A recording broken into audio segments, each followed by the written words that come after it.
जय हिंद बच्चों। आज हम पढ़ेंगे हिंदी व्याकरण की बुक। इसमें पाठ 1, इसका नाम है भाषा। भाषा को बोलते हैं लैंग्वेज। यह हमारे घर का चित्र है। हमारी दादी प्रतिदिन घर के सभी बच्चों को कहानी सुनाती है। यह आपके चैप्टर में पाठ में एक चित्र बना हुआ है, इसको ध्यान से देखना। प्रतिदिन का अर्थ है रोज। घर के सभी बच्चों को कहानी सुनाती है दादी। सभी बच्चे आज एक कहानी सुनेंगे। दादी कहती है सभी बच्चों से कि आज हम एक कहानी सुनेंगे। सभी बच्चे कहते हैं हाँ दादी जी, आज हम एक राजकुमारी की कहानी सुनेंगे। दादी, पहले अंकुर सभी बच्चों के नाम बताकर परिचय कराओ। दादी कहती हैं अंकुर, मुझे सभी बच्चों के नाम बताकर उनकी जानकारी दो। अंकुर एक एक करके सभी के नाम बताकर परिचय कराता है। अंकुर एक एक करके सभी बच्चों के नाम बताकर उनकी जानकारी दादी को देते हैं। अंकुर, दादी, सबसे पहले बैठी है दीपिका, उनके साथ रजनी, फिर मयंक और शेखर बैठे हैं। उपरोक्त वार्तालाप से दादी के विचार सुनकर अंकुर ने सभी का परिचय कराया। उपरोक्त अर्थ है कहा। वार्तालाप मतलब बातचीत से दादी के विचार सुनकर अंकुर ने सभी का परिचय दिया। यह समस्त कार्य भाषा के माध्यम से हुआ है। ये समस्त का अर्थ है सारे, कार्य का अर्थ है काम, भाषा के माध्यम से हुआ है। दीपिका कहती है दादी से, मातृभाषा क्या होती है? दादी कहती हैं हमारे परिवार में जो भाषा बोली जाती है तथा हमारी माँ जिस भाषा में बोलती है उसे हम मातृभाषा कहते हैं। इसका अर्थ है कि हमारे परिवार में जितने भी सदस्य जो भाषा बोलते हैं वह हमारी मातृभाषा कहलाती है। रजनी, दादी, हमारी राष्ट्रभाषा कौन सी है? दादी कहते हैं हमारी संविधान ने हिंदी को राष्ट्रभाषा का स्थान दिया। हमारी राष्ट्रभाषा क्या है? हिंदी। मयंक, दादी, क्या हमारे देश भारतवर्ष में हिंदी ही बोली जाती है?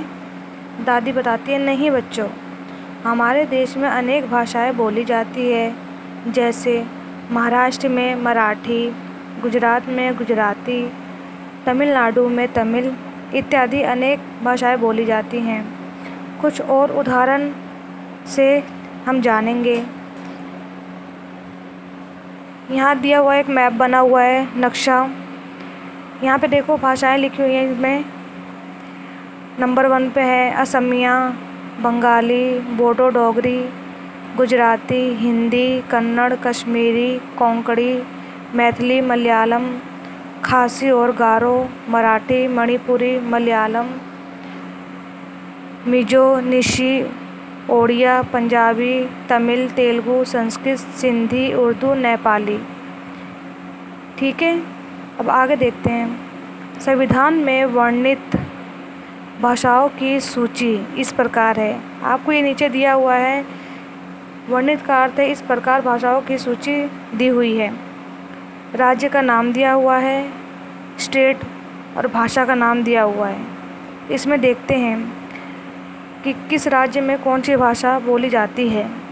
राजस्थान में हिंदी, हिमाचल प्रदेश में हिंदी, पंजाब में पंजाबी, हरियाणा में हिंदी, दिल्ली में हिंदी, जम्मू कश्मीर कश्मीरी, मध्य प्रदेश हिंदी, बिहार हिंदी, पश्चिम बंगाल बंगला, कर्नाटक कन्नड़, आंध्र प्रदेश तेलुगु, उत्तर प्रदेश हिंदी, उड़ीसा उड़िया, केरल मलयालम, असम असमिया और गोवा में हिंदी। ये सब भाषाएं बोली जाती हैं। भाषा के द्वारा हम अपने विचार दूसरों को तथा दूसरों के विचार स्वयं जानते और समझते हैं। अर्थात इसका अर्थ है कि हम अपने विचार मतलब जो हमारी योजना है हम दूसरों को बताते और दूसरे के विचार हम स्वयं जानते किसके द्वारा? भाषा के माध्यम के द्वारा ही।